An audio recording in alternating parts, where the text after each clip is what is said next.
13장 11절부터 보겠습니다. 계시록 13장 11절부터 18절까지.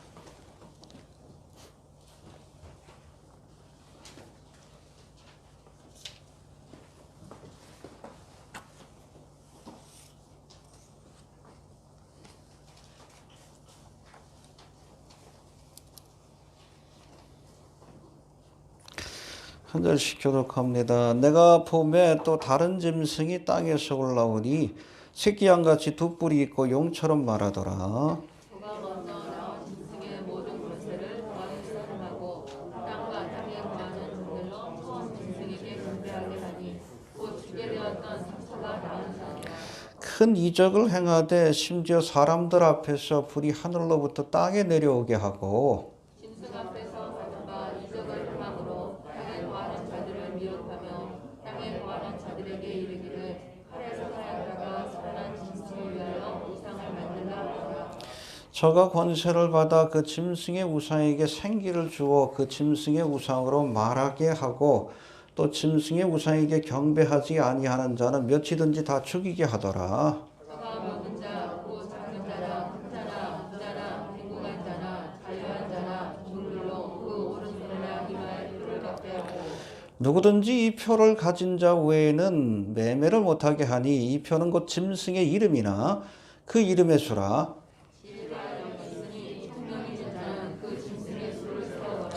그 수는 사람의 수니 666이니라. 아멘. 아마 요한계시록을 몰라도 이 말씀은 알 겁니다. 자, 요한계시록 12장과 13장은 사탄 마귀의 삼위일체라고 할 수 있는 용과 적그리스도와 거짓 선지자가 등장합니다. 여러분, 사탄 마귀는 하나님의 것을 빼앗고 흉내내기를 좋아합니다. 미믹이라고 하죠. 그래서 삼위일체 하나님도 자기가 흉내냈어. 그래서 용과 바다에서 올라온 짐승인 적그리스도와 오늘 본문에서 말씀하고 있는 땅에서 올라온 짐승인 거짓 선지자. 이것이 바로 사탄 마귀의 삼위일체라고 볼 수 있는데 11장 15절의 말씀에 보면 이제 하늘로부터 음성이 나는데 해봅시다. 세상 나라가 우리 주와 그리스도의 나라가 되어 할렐루야. 그렇죠? 이제 이 대접의 재앙까지 끝나게 되면 7년 대환란이 끝나게 되면 세상 나라가 뉴월드 오더죠. 그렇죠? 사탄 마귀가 세우는 세상 나라가 무너지고 장망성과 같은 세상 나라가 무너지고 그리스도의 나라가 임하게 될 것이다. 할렐루야. 그게 바로 천년왕국이에요. 메시아 왕국입니다. 이사야를 비롯한 여러분 구약의 그 성경의 예언서들이 앞으로 성취될 또 앞으로 이루어질 하나님의 나라 메시아 왕국에 대한 비전, 그 예언이 실천되는 그 시간이 바로 천년왕국이에요. 할렐루야. 믿습니까? 해봅시다. 세상 나라가 그리스도의 나라로 될 것이다. 예, 이런 하늘의 음성이 들리자 이것을 막기 위해 사탄 마귀의 삼위일체인 용과 적그리스도와 거짓 선지자가 본격적인 영적 전쟁을 벌였다는 거예요. 그래서 12장에는 이 붉은 용이 어떻게 영적 전쟁을 벌이는지, 그렇지? 여자가 낳은 아들 예수님을 죽이기 위해서 광분하지만 결국 실패하는 그 모습을 보여주고 있고, 또 13장에는 이 용이 내세운 적그리스도와 또 거짓 선지자를 통해서 이 땅에 뉴월드 오더 세상 나라를 세우고 또 주님께서 재림하실 것들을 대비하여 전쟁을 벌이는 모습을 우리에게 보여주고 있습니다. 우리가 지난 시간에 말씀드린 것처럼 우리가 하나님을 위해서 무언가를 하려고 할 때에, 그렇죠? 하나님의 나라가 이 땅에 세워지려고 할 때에 용이 광분했듯이 영적 싸움을 벌였듯이 우리가 주님을 위해서 무언가 일을 하려고 할 때에 여러분 사탄 마귀가 영적 싸움을 벌인다는 것을 우리가 알아야 합니다. 두려워할 필요는 없어요. 그렇죠? 멍멍아지져라. 그렇죠? 사탄 마귀가 하는 건 짓는 것밖에 없어. 궁극적인 승리는 우리에게 있습니다. 승리는 내 것일세. 할렐루야. 해봅시다. 승리는 우리의 것이다. 자, 그래서 우리가 13장의 말씀을 간략히 살펴보면 이제 천상에서 지상으로 쫓겨난 용이 이제 그의 대리인들을 세워서 42달 동안 하나님과 하나님의 백성들을 회방하고 대적하는 일을 행할 것이라고 말씀하는데, 이 용이 세운 대리인들이 바로 바다에서 올라온 짐승과 땅에서 올라온 짐승입니다. 이해가 되십니까? 적그리스도와 거짓 선자예요. 이해가 되시죠? 하나님이 사람을 들어 하나님의 일을 맡기시는 것처럼 사탄 마귀도 자신의 사역을 위해서 사람을 사용한다는 거예요. 근데 여러분, 우리가 쓰임 받으려면 누구한테 쓰임 받아야 돼? 하나님께 쓰임 받아야 돼요.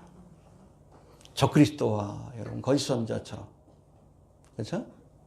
바로 왕처럼 사탄 마귀의 도구로 쓰임 받으면 가룟 유다처럼 그 끝이 비참합니다. 멸망이에요. 하나님께 쓰임 받읍시다. 알겠습니까? 13장에 등장하는 바다에서 올라온 짐승과 땅에서 올라온 짐승이 바로 마지막 때에 사탄이 사용하는 대표적인 두 사람입니다. 지금도 사탄 마귀가 사용하는 자들이 있어. 적그리스도의 나라를 세우기 위해서. 그들이 바로 세계정부주의자 바이든을 비롯해가지고 뉴월드 오더를 외치는 자들, 그렇잖아요. 그레이트 리셋 그러잖아요, 이번 대선. 뉴월드 오더를 만들자는 거 아니에요. 목사들 가운데도 그렇지. 뉴월드, 뉴에이지 처치를 만들재. 이게 사탄의 도구들입니다. 사탄의 도구들. 여하튼 이 두 대표적인 인물 가운데 적그리스도는 정치 지도자로 해봅시다. 정치 지도자. 그리고 거짓 선자는 영적인 지도자로, 특별히 이 적그리스도를 우상화하는 일에 앞장을 서는 모습을 우리에게 보여주고 있습니다. 앞으로 세워질 이 뉴월드 오더도 세계의 정치와 경제와 종교가 통합되는 나라예요. 뉴월드 이코노믹 오더, 뉴월드 폴리티컬 오더, 뉴월드 릴리전 오더. 삼바르자의 계획이라 그러지. 그 가운데 특별히 적그리스도는 정치와 경제 분야를, 그리고 거짓 선자는 종교 분야를 그렇게 담당하게 될 것이다. 그래서 아무튼 영적인 능력을 가지고 특별히 적그리스도를 우상하는 일에 앞장을 서게 될 것이다. 그렇게 이해하시면 될 것 같습니다. 오늘은 이 두 짐승들 가운데 우리가 지난 시간에 바다에서 올라온 짐승인 적그리스도를 살펴봤는데, 오늘은 두 번째로 땅에서 올라온 짐승인 거짓 선지자와 그의 행적에 대해서 한번 살펴보는 시간을 갖겠습니다. 먼저 우리 11절 한번 봅시다. 이 땅에서 올라온 짐승의 모습을 살펴봅시다. 11절 시작.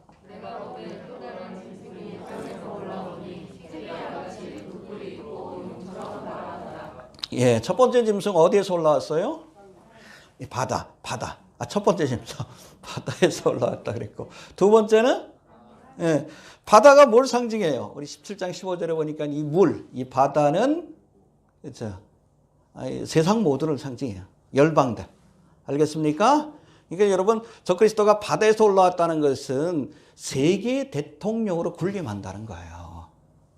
7년 대환란의 중반부에 뉴월드 오더가 완성되고, 이때 온 세상을 다스리는, 열불로 상징되는 온 세상을 다스리는 실질적인 왕이 된다는 겁니다. 여러분, 뉴월드 오더가 이루어집니까? 이루어진다라고 돼 있어요. 예수를 안 믿는 사람들이 뭐 일루미나티에 대해서 알리고 그 나라를 막기 위해서 애쓰지만 헛된 겁니다. 못 막아요. 하나님이 허락하신 거예요.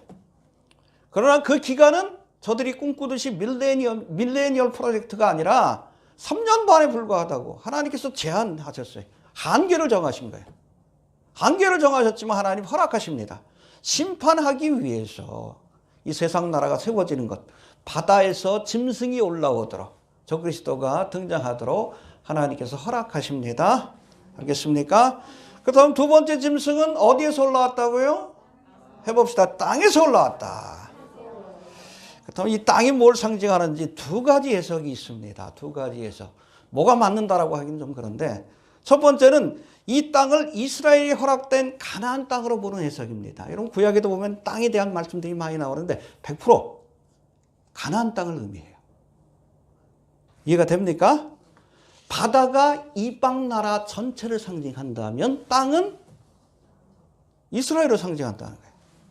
바로 이런 이유 때문에 제가 뭐 요한계시록 지금 강의할 때 도움을 많이 받고 있는 그 양반 그 설교, 강해 설교 너무 또 자세하게 나오고 또 저 같은 의견이 안 맞는 부분들이 있긴 있지만, 앤디 우즈 목사가 하는 설교를 제가 강해 설교 좀 보고 있는데, 이분은 이 적그리스도가 바다에서 올라온다 이 말씀을 가지고 이 적그리스도는 이방인일 것이다, 그렇게 해석을 하고, 철저한 문자적 해석입니다. 땅에서 올라온다. 그렇죠? 거짓 선자는. 그래서 이스라엘 가운데, 유대인들 가운데 거짓 선지자가 나오지 않을까. 그렇게 해석하기도 합니다. 이게 첫 번째 해석입니다. 문제는 이 거짓 선지자가 누구 가운데 나온다고요? 유대인들 가운데 나온다. 근데 이걸 가지고, 이걸 근거로 해가지고, 안티세미티즘, 반유대주의 운동의 근거로 삼는 사람들이 있어요. 그러니까 뭐, 유대인들 가운데서 거짓 선자가 나오니까 유대인을 다 죽여버려야 된다. 말도 안 되는 논리죠. 그렇게 따지면 적그리스도는 어디에서 나와? 이방인들 가운데. 이방인도 다 죽여야겠네. 말도 안 되는 논리죠. 여튼 거짓 선자가 유대인 가운데 나올 수도 있습니다. 그러나 그 주장은 할 수 있지만 어떤 경우에도 이것을 반유대주의, 그러니까 유대인들 다 죽여버려야 된다. 말도 안 되는 주장이라는 겁니다. 여기까지 나가면 안 된다는 이야기입니다. 예. 또 두 번째는 본문에 언급하는 땅은 하늘과 대조되는 개념이라고 해석하는 거예요. 해봅시다. 하늘과 대조되는 개념이다. 거짓 선자의 기원이 하늘로부터 온 자가 아니에요. 하나님이 보내신 자가 아니라는 거예요. 땅으로부터, 세상으로부터 온 자예요. 이해가 됩니까? 해봅시다. 하늘로부터 온 자가 아니라 땅으로부터 온 자이다. 저가 전하는 메시지와 행하는 이적이 하늘로부터 온 것이 아니라, 하나님이 주신 것이 아니라, 하나님 주신 권능과 메시지가 아니라 땅으로부터, 세상으로부터, 마귀로부터 주어진 것이다. 그런 의미에서 땅으로부터 올라온 짐승이라고 묘사했다는 거예요. 땅에서 올라왔기 때문에, 그렇죠? 세상에 속한 자들은 다 그의 말을 들을 겁니다. 하나님께 속한 자 외에는. 알겠습니까? 여튼 땅에 대한 두 가지 해석 모두가 다 일리가 있다고 봅니다. 자, 두 번째, 이 거짓 선자의 모습이 우리 11절에 다시 한번 나오는데 한번 봅시다. 11절 시작.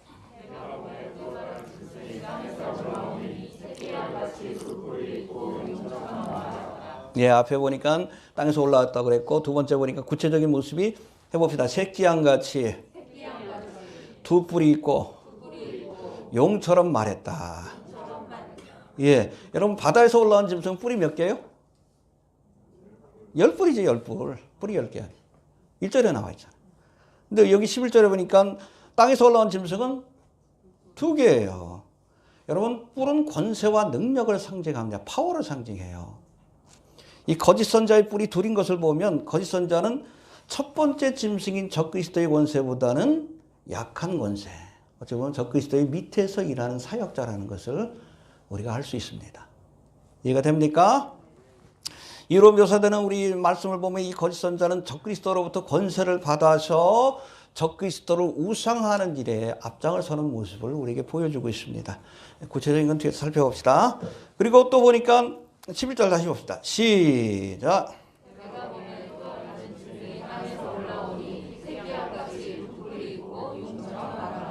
예, 이 거짓 선자를 새끼양 그리고 용으로 비유합니다. 이 새끼양은 누구의 비유기도 해요?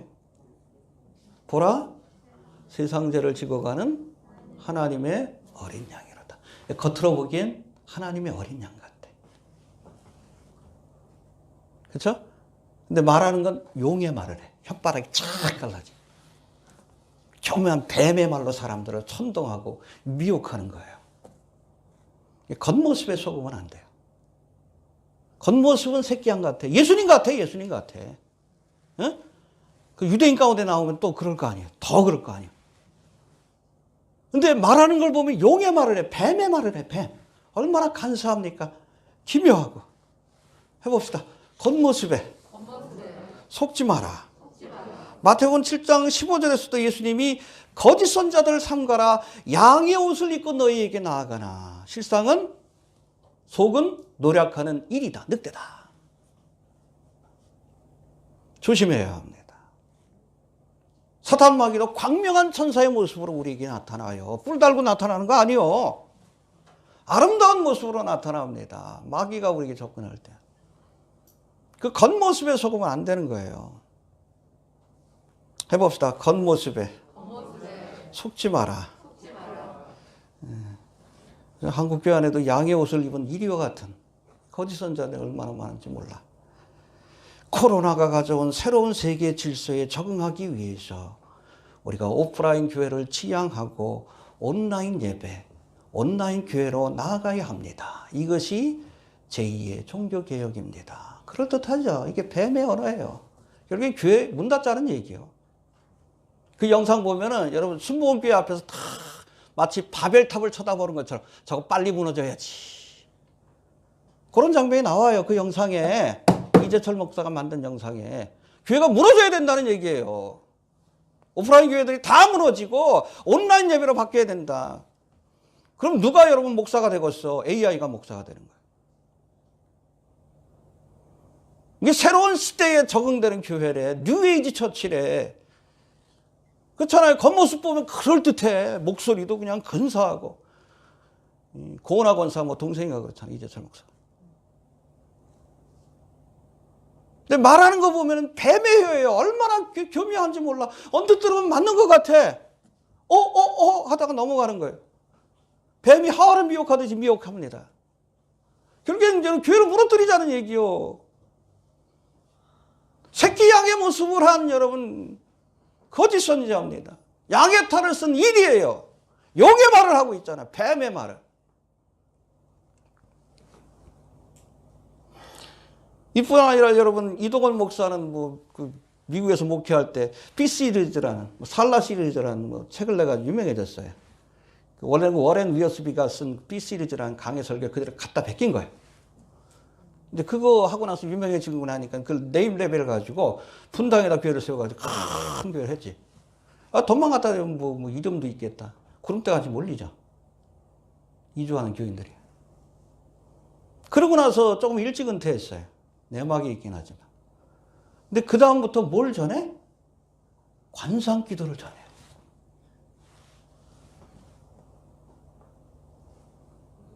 이게 여러분 새끼 양의 모습을 가지고 용의 말을 하는 자예요. 김동훈 목사도 그렇죠? 몇 년 전이지만은 만약에 내 아들이 동성애자면 어떡할 것인가 받아들여야 되지 않겠습니까? 교묘한 말로 동성애를 허용해야 된다는 그런 메시지를 전해요. 이게 여러분 새끼 양의 모습을 하고 용의 말을 하는 자예요. 그런가 하면 최근에는 여러분 정치와 이데올로기를 섞어가지고 그렇잖아요. 응? 하나님의 말씀과 이데올로기를 섞어가지고 교회를 정치권의 소굴을 만드는 자들 있잖아. 교묘한 말로 반공을 하는 것이 여러분 문재인 정부에 반대하는 것이 하나님의 일이래. 성경 어디 나와 있어? 가이사의 것은 가이사에게야. 하나님의 것은 하나님에게. 정치하지 말라 그랬잖아요. 그 새끼 양의 모습을 하고 용의 말을 하는 자들이요. 분별할 수 있어야 합니다. 거짓 선지자예요. 김진홍이, 정강훈이, 정동순이. 겉으로 보기엔 그럴듯해. 새끼 양 같아. 어린 양 같아. 해봅시다. 겉모습에 속지 마라. 예. 아무튼 이 거짓 선지자의 모습에 대한 말씀이고, 이제 12절부터 18절까지는 이 거짓 선지자의 구체적인 행적, 7년 대환란 때 행할 일들에 대한 말씀인데, 이것도 하나씩 살펴봅시다. 12절 봅시다. 시작.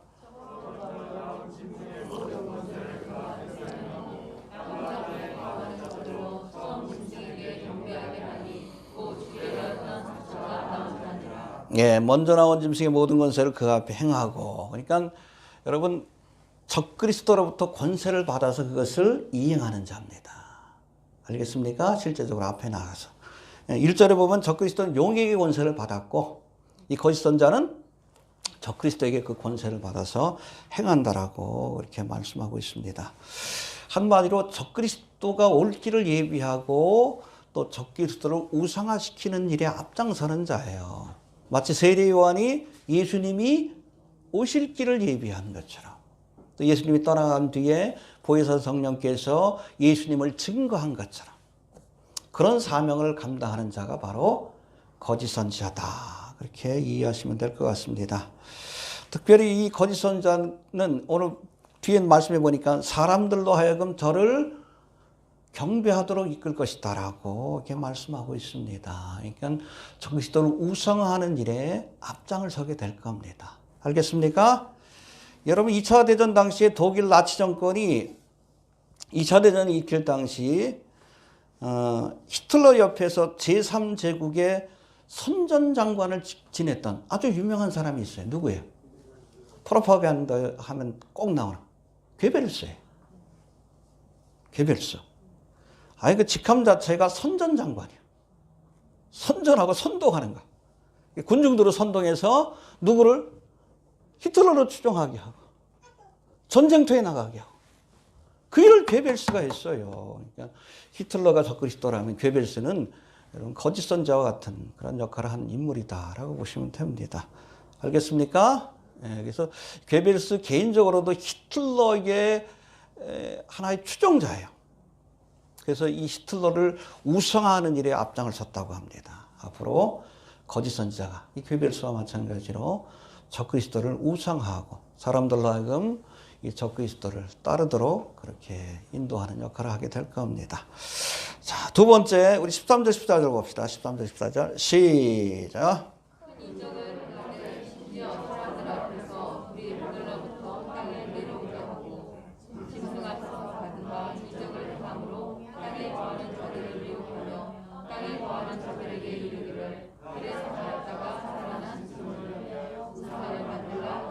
예, 여기 보니까 이 여러분 거짓 선자가 이적을 행한다 그랬어요. 이 보통 이적이 아니라 큰 이적. 어떤 이적이에요? 하늘에서 불을 내리는. 이게 누가 행했던 이적이야? 갈멜산상에서 엘리야가 바알과 아세라의 그 선지자들과 영적 싸움을 벌일 때 기도하니까 하늘에서 불이 내려왔잖아요. 똑같은 이적을 베푼다는 거예요. 그 사람들이 다 넘어가지. 말씀 안에 바로 서 있지 못하. 이해가 됩니까? 여러분 용과 사탄과 마귀의 권세와 능력이 비록 하나님과 같다고 할 수는 없지만 사탄 마귀에게도 이적을 행할 수 있는 능력이 있다는 것을 알아야 합니다. 그래서 여러분 기적이 나타나고 표적이 나타나고 다 믿으면 안 돼. 마귀가 주는 표적이 있어요. 어떤 분들은 뭐 방언은 다 마귀가 주는 거라고 하는데 저는 그렇게 안 봅니다. 성령이 주는 방언도 있어요. 그러나 마귀가 주는 방언도 있어요. 하나님의 것을 흉내내요. 출애굽기에 보면 나오잖아. 모세가 지팡이로 뱀을 만드니까 옆에 있던 술사들도 똑같이. 모세가 여러분 나일강을 피로 만드니까 애굽의 술사들도 똑같이 했다고 했어요. 세 번째가 뭐예요? 개구리의 표적을 보여주죠. 개구리의 재앙. 똑같이 행했다고 그랬어요. 근데 세 번째 재앙인 이의 재앙부터는 못했다고 했어요. 행하긴 행하는데 능력에 한계가 있는 거예요. 한계가 있지만 여러분 기적적인 일들 행할 수 있어요. 무당들도 여러분 미래 일들은 몰라도 찾아가 보면 과거 일들은 귀신같이 맞죠. 왜? 귀신이 알려주니까.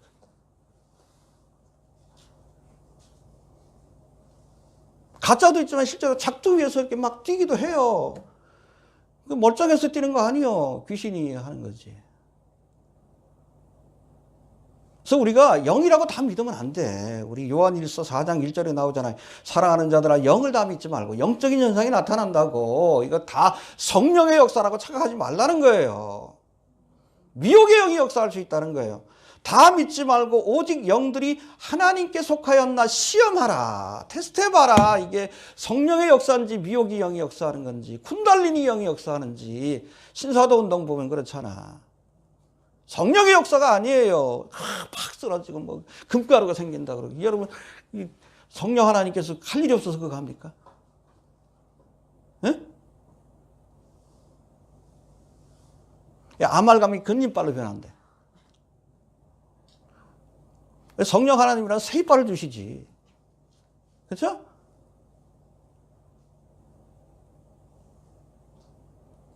우리나라 한때 좀 유행했었잖아요. 신사돈다. 그렇죠? 네. 그 시험해 봐야 돼요. 데살로니가 후서 2장 9절의 말씀에도 보면 마지막 때가 되면 악한 자가 사단이 주는 능력과 권세를 가지고 표적을 행하여 사람들을 미혹할 것이다 라고 말씀합니다. 여러분 데살로니가 후서 2장은 종말에 관한 말씀이에요. 근데 거기에 특별히 미혹의 영, 거짓 선지자들이 기적을 통해서 사람들을 미혹할 것이지만 넘어가지 말라라고 경고합니다. 한번 봅시다. 2장 9절 335페이지 데살로니가후서 찾아보고 갑시다. 이거 335페이지예요.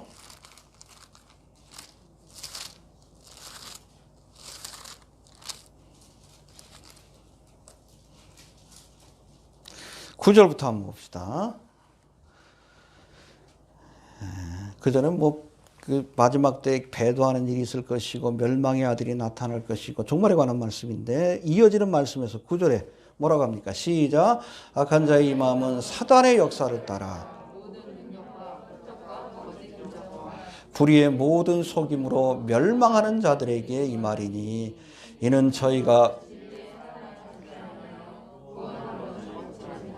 여기서 악한 자는 바로 적그리스도와 거짓 선자예요. 표적을 통해 사람들을 미혹할 것이다. 근데 누가 넘어가요? 진리의 사랑을 받지 못한 사람들은 다 넘어갈 것이다. 말씀 안에 바로 서 있지 못한 사람들은 다 넘어가요. 1992년 다미선교 사건 때도 말씀 안에 바로 서 있지 못한 사람들 다 넘어갔어요. 교회를 다녀도. 환상 봤다는, 계시 봤다는 엉뚱한 소리 귀 기울이지 말아요. 표적을 구하는 신앙을 우리가 추구하면 안 돼요. 마지막 때가 될수록 말씀을 보세요. 진리의 사랑을 받지 못한 사람들은 하늘에서 십자가가 보이네 쫓아가고 사탄 마귀도 할 수 있는 거예요. 누가 또 링크했더라고. 정광훈이 집회할 때 십자가가 무지개가 보였다고. 볼 수 있지.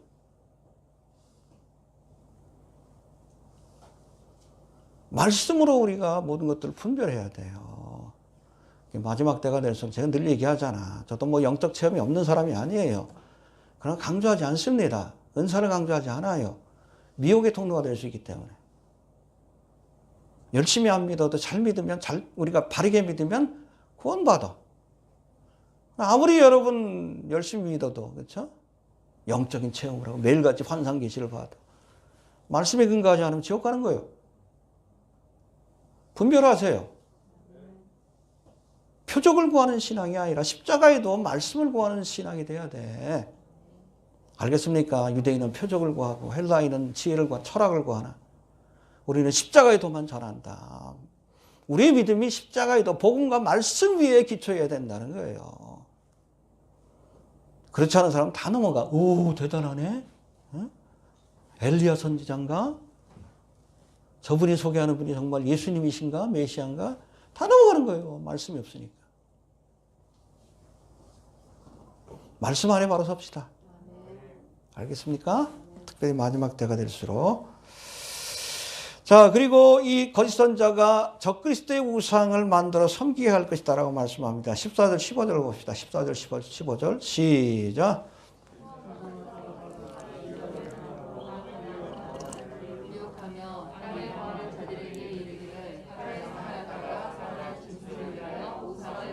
예, 그러니까 이적을 행하여 미혹하고, 또 두 번째는 우상을 만들어. 누구의 우상? 적그리스도의 우상을 만들어서 경배하게 하고. 안 하는 사람 다 죽인다 그랬어요. 15절 봅시다.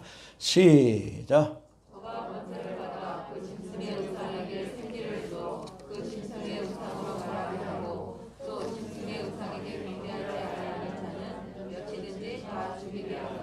예, 짐승의 우상. 여기는 단수형으로 돼 있어요.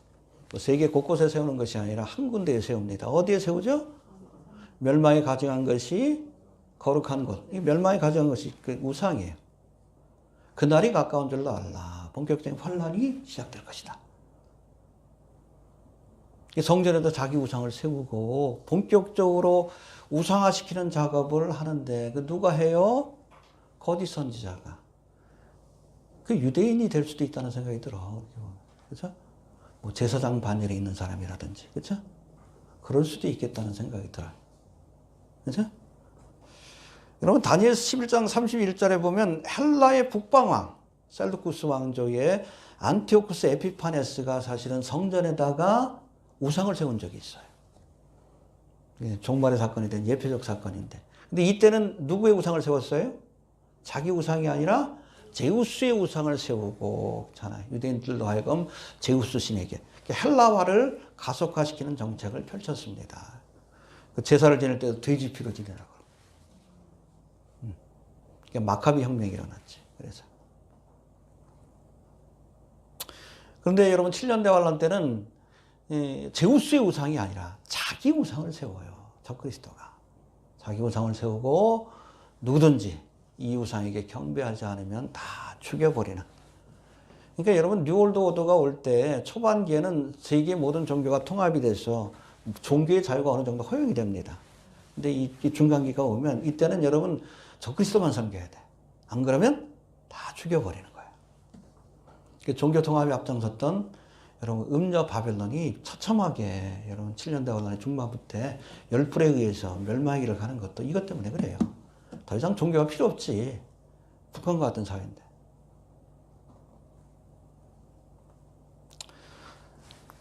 정신 차려야 합니다.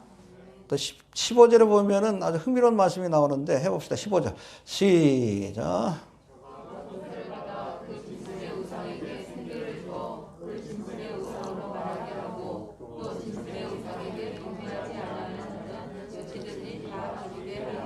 예, 여기 보니까 짐승의 우상에게 생기를 주어 말하게 한다. 아, 참 끔찍하지. 우상이 말해.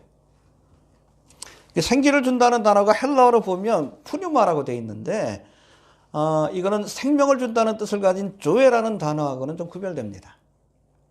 우상에게 생명을 불어넣는다는 것이 아니라 우상이 마치 살아있는 것처럼 보이게 한다는 거예요. 애니메이션이라고 그러죠. 그죠? 그림 그려가지고 마치 살아있는 것처럼. 애니메이터 한다는 뜻이에요.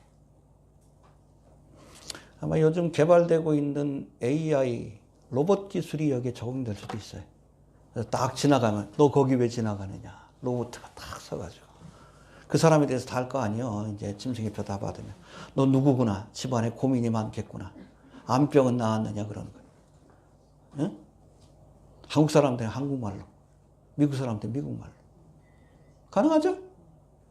그렇잖아요. 이게 애니메이터 하는 거예요. 아니면 또 뭐 악한 영이 직접 들어가서 그 우상을 움직일 수도 있어요. 그러나 실제로 사는 건 아니고 살아있는 것처럼 보이게끔 할 것이다.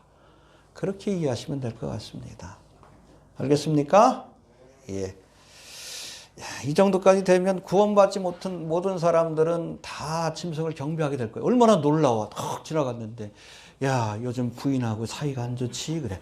짐승의 우상이. 그거 모를 것 같아요? 여러분 그 데이터에 다 나와요. AI 컴퓨터 모든 자료가 여러분들 다 있어요. 무슨 약 먹는 나도 나를 모르는데 컴퓨터는 내가 뭘 하는지 알아요. 여러분 물건 하나 사봐. 텐트 하나 사봐. 계속 텐트만 보여주지. 네? 검색할 때마다. 빅데이터가 있는 거예요. 프로파일을 하는 거예요. 프로파일이라고 그러죠. 이 사람이 앞으로 무슨 행동을 할지. 컴퓨터가 프로파일 합니다. 여러분들. 이 베리시까지 들어가게 되면 이거 피할 방법도 없어. 그러니까 AI가 설교하게 되면 맞춤 설교해줘요. 병 걸린 사람들한테 하나님이 낫게 하실 것입니다. 설교하고. 돈이 없는 사람들한테 삼박자 축복이 주어질 것입니다. 조윤기 목사 목소리로 딱 나타나서. 그렇게 될 거예요. 애니메이션 된다는 거예요. 다 따라가겠죠. 8절에도 보면 죽임을 당한 어린 양의 생명체계에 농명되지 못한 자들은 다 이 짐승의 우상에게 경배할 것이다. 그렇죠? 그럴 것 같죠? 그런 세상이 옵니다. 정말 말씀 안에 깨어있는 사람들이 아니면 이때 가서 다 넘어가게 될 거예요. 그래서 나눠져요. 그리스도를 따르는 사람과 적그리스도를 따르는 사람으로. 7년 대환란 때. 지금에 애매하지. 네? 이 안에도 뭐 가라지가 있을 수도 있어요. 저는 다 알곡으로 보이는데 몰라요. 나눠집니다. 중간이 없어요. 7년 대환란 때는. 네? 아예 심판하시는 거예요. 그 7년 대환란 자체가 심판이요.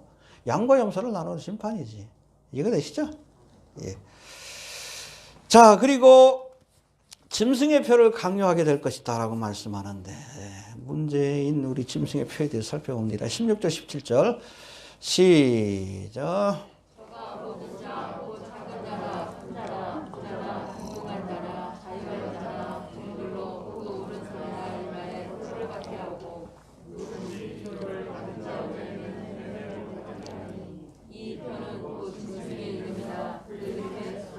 예. 16절부터 18절까지는 짐승의 표에 관한 말씀인데, 이 거짓선지자가 1차적으로는 짐승의 우상을 만들어 사람들에게 경배하기를 강요할 것이고, 또 모든 사람들에게, 모든 사람이라고 되어 있어요. 작은 자나 큰 자나 부자나 빈궁한 자나 자유한 자나 종들이나 모든 사람이에요. 이 짐승의 표를 받게 할 것이다. 그렇게 말씀하고 있습니다. 이 표에 해당되는 헬라어가 카라그마인데요. 원래는 노예나 짐승에게 찍는 낙인이에요. 딱 찍어가지고 얘는 우리 거야. 소들도 방목하다 보면은 이 내 손지 남의 손지 모르잖아. 그때 그 확인하는 방법이 뭐요? 카라노마를 통해서, 낙인을 통해서 확인하는 거예요. 원래 그런 뜻입니다. 또 17절에 보니까 이 표를 받지 않으면 물건을 사고 팔 수 없다. 그러니까 이게 결제의 기능을 하게 되는 거예요. 이게 뭘까에 대해서 우리 좀 구체적으로 한번 더 살펴봅니다. 먼저 이 짐승의 표는 하나님의 인을 흉내낸 겁니다. 해봅시다. 하나님의 인을 흉내낸 것이다.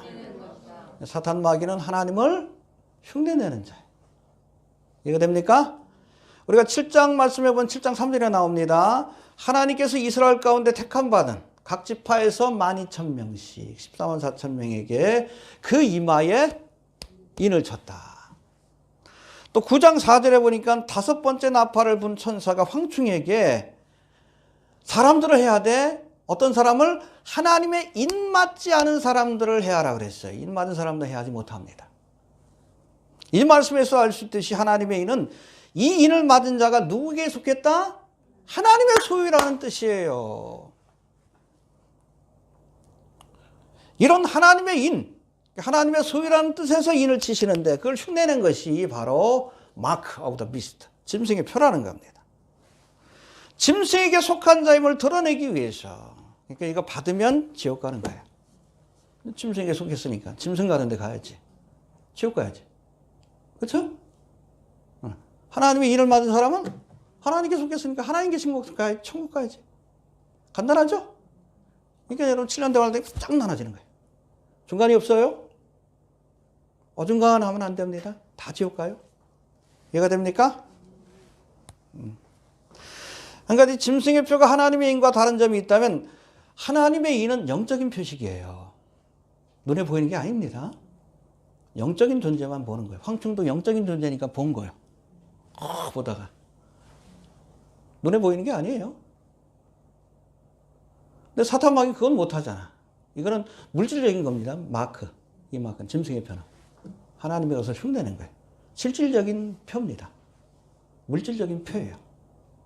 그러니까 물건을 사고 파는데 이걸 이용하지. 이해가 되십니까? 두 번째, 노예의 표식이라는 의미를 가진 이 카라그마에서 알 수 있듯이 이 짐승의 표를 받은 사람들은 노예처럼 짐승에 의해서, 적그리스도에 의해서 24시간 감시와 통제를 받게 됩니다. 이것을 받는 순간부터 피할 데가 없어요. 여러분, 하나님은 우리의 모든 것들을 아십니다. 심지어 우리의 몇 개인지 아셔요? 저도 요즘 빠지는 것 같은데. 모르지. 하나님은 알아요. 전지전능하시기 때문에. 근데 사탄 마귀는 피조물이기 때문에 전지한 존재가 아니에요.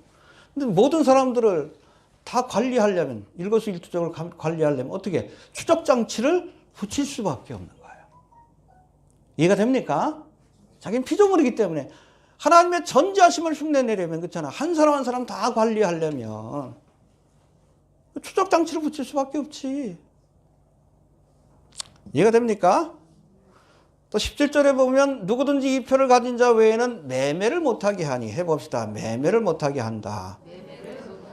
우리가 이 말씀을 보면 적어도 이 짐승의 표가 등장할 때쯤이면 세계의 경제가 단일 경제로 통합되어야 합니다. 그렇죠? 어느 곳에서든 결제가 가능하려면. 그렇죠? 세계 화폐가 나와야 돼. 근데 이 디지털 화폐가 돼야 합니다. 현금 없는 사회. 이해가 되십니까? 현금 없는 사회가 구현되어야 합니다. 전 세계의 모든 화폐가 하나의 디지털 화폐로 통합될 때에 이것을 결제하는 유일한 수단으로 뭐가 쓰입니까? 짐승의 표가 쓰이는 거예요. 이해되시죠? 여러분이 생각하는 그게 그거예요. 그게 그겁니다. 이게 실질적인 거예요. 상징적인 게 아닙니다. 안식교에서는 이걸 뭐 주의를 지키는 게 짐승의 표를 받는 거래. 여러분들 짐승의 표 다 받았어. 예를 들어 안식일 지키니까. 이상하게 해석을 해버려. 네, 아니에요. 여러분 주의를 지켜야만 물건을 사고 팔 수 있습니까? 아니잖아요. 실질적인 거예요. 요즘 뭐 법이 괴로가 되고 있다 그러죠. 교회에서도 이게 뭐 성경하고 찬송가 구비 못하도록 구비하면 벌금 내는 걸로. 왜냐면 뭐 여러 사람이 쓰다 보니까 코로나 옮길 수 있다고. 성경이나 찬송가는 약과죠. 제일 중요한 게 현금이지. 그렇잖아요. 이건 일주일에 한 번인데. 현금 없는 사회로 가요. 디지털 화폐로 간다는 얘기예요. 각 나라마다 디지털 화폐 만들다가 결국에는 7년 되고 난 중반부에 세계화폐로 통합이 됩니다.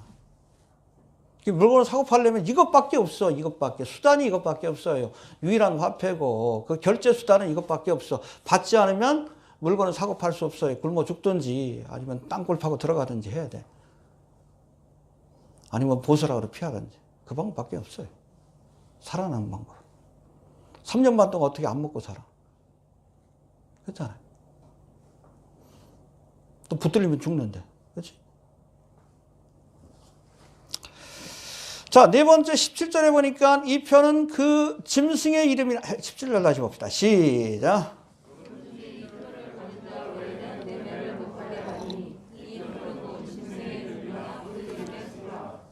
예.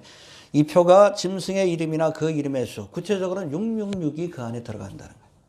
알겠습니까? 짐승의 표에 짐승의 수인 666이 들어간다는 뜻인데, 여러분 현재 상품을 분류하는 데 사용하고 있는 바코드와 QR코드도 마찬가지입니다. 여기에 숫자 666이 들어가는 건 아시죠? 이 바코드 자체가 뭐 여러 가지 형태의 그 반대, 막대인데 이게 다 숫자를 의미해요. 그래서 가늘게 긴 게 이 두 개가 있으면 이게 6이에요. 숫자 6이에요. 그러니까 컴퓨터가 그걸 디코더라고 합니다. 단말기 이렇게 하면 그걸 숫자로 인식하는 겁니다. 이해가 됩니까? 1, 2, 3, 4 하면 컴퓨터 인식을 못해요. 디코더가. 근데 요거를 막대로 하면 이렇게 쑥 지나가면 요거를 특별히 긴 이 두 개, 가늘게 긴 두 개, 요거는 6으로 인식해. 6으로 인식하는 것을 맨 앞에다 두고 중간에다 두고 끝에다 뒀어요. 그리고 그 앞에다가 이 상품이 제조된 나라와 뭐 날짜, 그리고 뒤에는 구체적으로 이게 무슨 상품인지. 요거를 숫자로 하는 건데, 숫자로 하면 이 컴퓨터가 읽질 못하니까 요거를 바로 막대 코드로 변환해가지고 만든 것이 바코드예요. 기본적으로 요것들을 분류할 때 666이라는 숫자가 들어갑니다. QR코드도 마찬가지예요. 이해가 됩니까? 네. 한마디로 여러분 짐승의 표, 거기에 666 숫자가 들어간다는 건 앞으로 여러분 베리칩이 될 거라고 보는데 그 안에 여러분 이 바코드가 기본적으로 들어가요. 여러분들을 숫자로 분류해가지고 관리합니다. 고유의 숫자가 부여가 될 거예요. 우리나라는 이미 돼 있죠? 언제? 1968년부터 시작했어요. 박정희가 시작했어요. 주민등록번호. 그거 있는 나라가 별로 없어요. 독재국가 몇몇 국가 외에는. 서양에서는 왜 받아들이지 못합니까? 인권의 문제예요. 근데 역사적으로도 이 사람을 숫자로 분류해가지고 관리했던 적이 있어요. 대표적으로. 누구요? 히틀러가 유대인들을 포로 수용소에 데리고 왔을 때 여기다 숫자를 기록했어요. 문신을. 이걸로 관리한 거예요.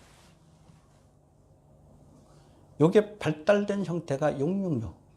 사람에게 숫자를 부여해서 그 숫자를 통해서 관리하는 거예요. 베리칩 안에 이 바코드가 기본적으로 들어갑니다. 확장된 바코드라고 보면 돼요. 80억의 인구를 다 한 사람 한 사람에게 숫자를 부여해서 IP 주소를 부여해서, 그러니까 5G로 가야 되는 거예요. 한 사람 한 사람을 다 관리할 수 있는 개개인.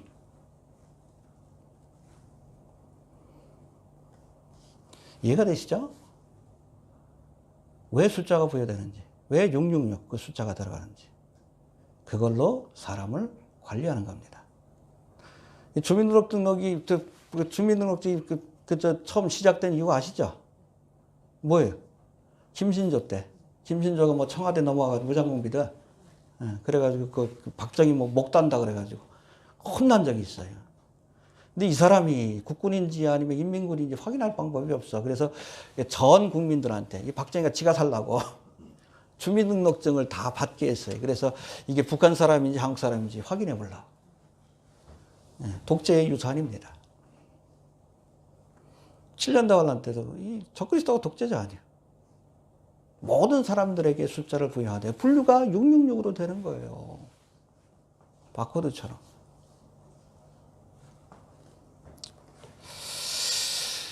자, 그렇다면 노예 표식과 같이 표를 받은 사람들을 24시간 감시 통제하면서 화폐에 기능하게 된 이 표가 무엇일까?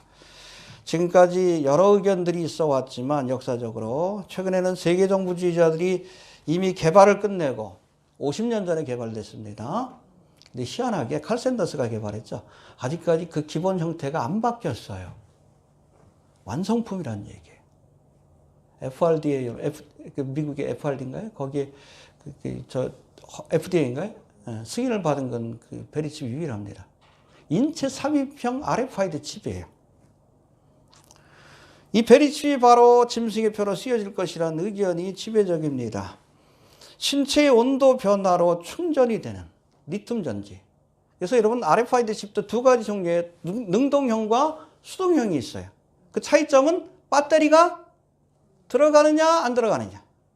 배터리가 안 들어가는 RFID 칩, 베리칩 같은 경우에는 여러분 리더기를 가까이 대야지 비로소 정보를 읽어낼 수 있어요.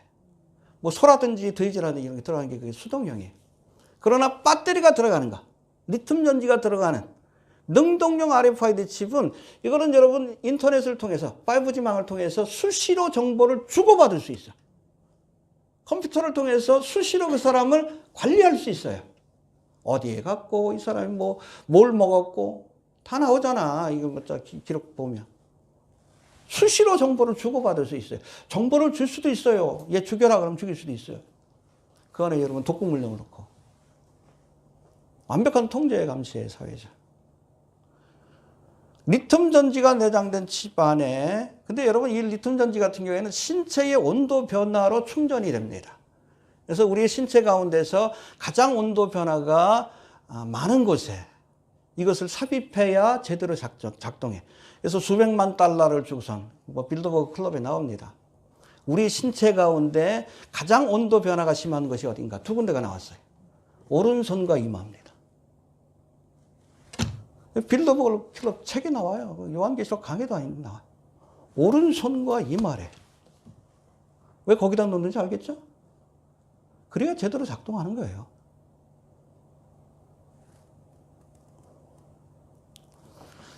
아무튼 그 안에 또 뭐 송수신 장치가 있어가지고 인터넷을 통해서 24시간 컴퓨터와 정보를 주고받을 수 있고 칩을 삽입한 사람의 신분과 이렇게 아이디 카드를 대신합니다. 이게 의료 정보. 이게 뭐예요? 그 의료 카드를 대신하는 거예요. 또 심지어 유전자 정보까지 담을 수 있는 유전자 조작까지 가능하다.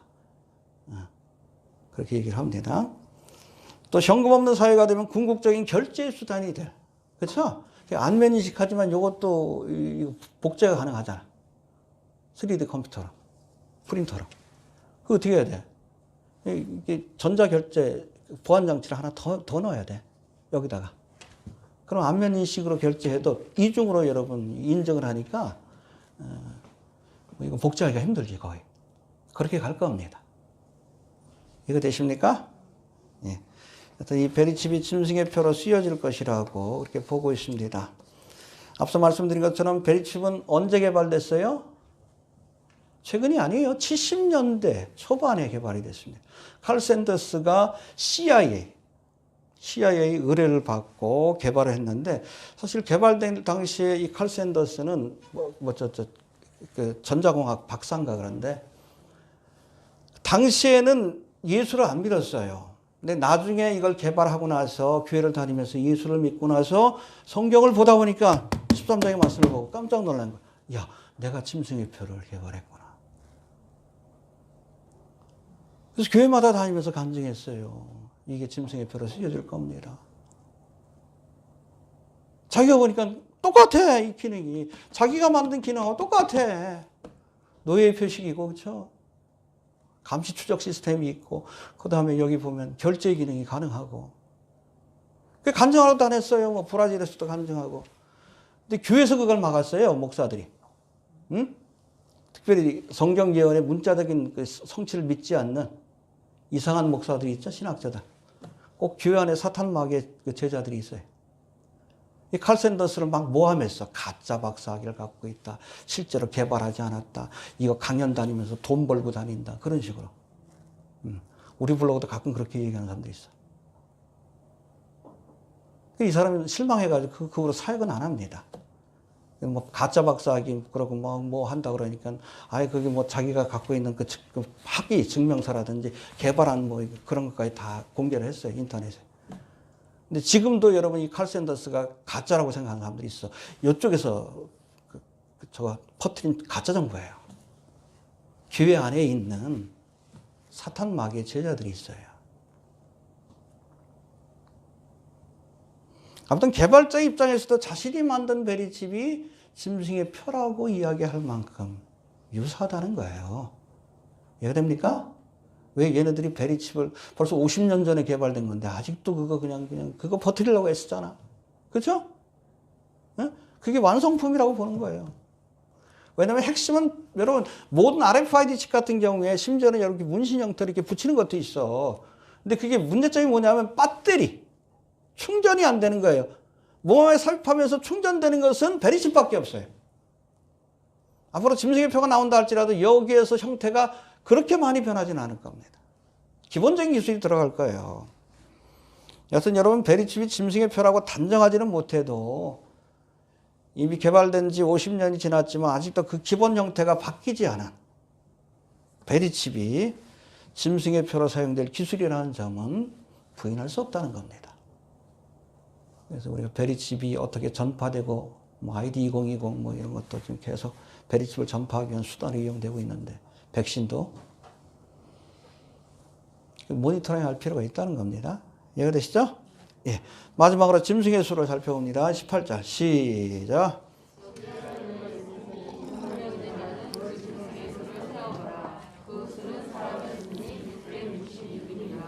예, 이 짐승의 수에 대해서 살펴봅니다. 먼저 666이 그 이름의 수라고 말씀합니다.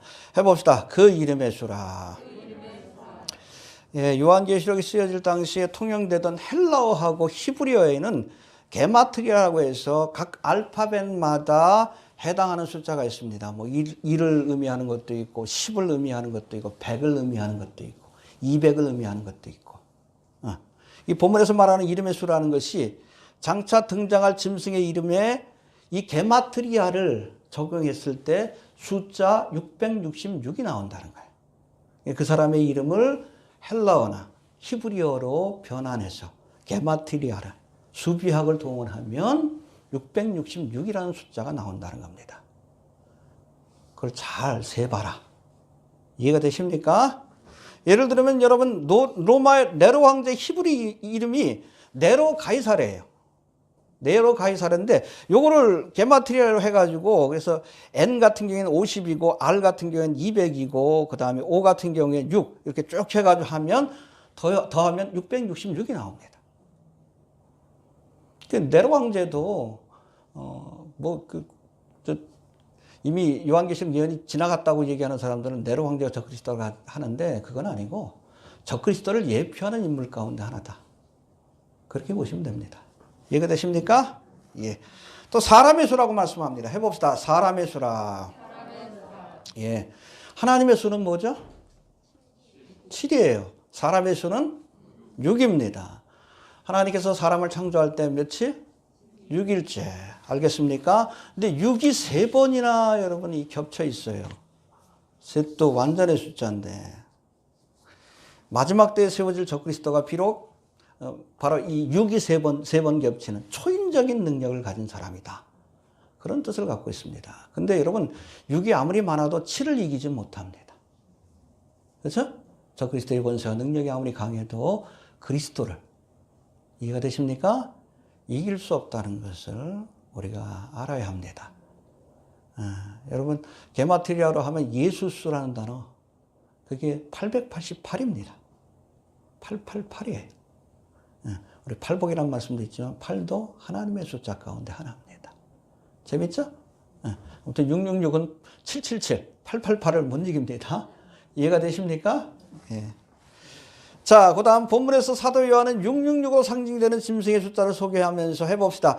총명 있는 자는 그 짐승의 수를 세어보라.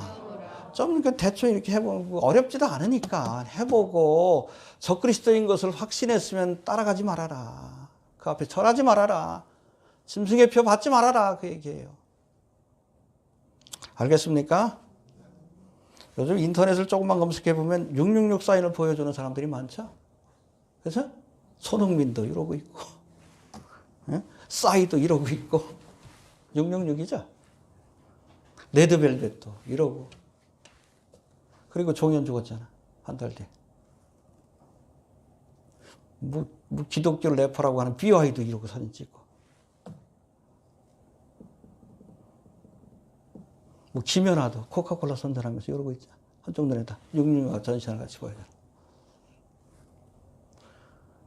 총명 있는 자들은 세보십시오. 얘네들이 왜 자꾸 666을 보여주는가? 적그리스도가 올 때가 얼마 남지 않았다는 거예요. 세워보십시오. 왜 이 짓거리 하는지. 적그리스도가 올 때가 얼마 남지 않았다는 거예요. 그 전에 휴거돼야지. 정신들 못 차려. 좀 세봐. 얘네들이 왜 이 짓거리 하는지, 왜.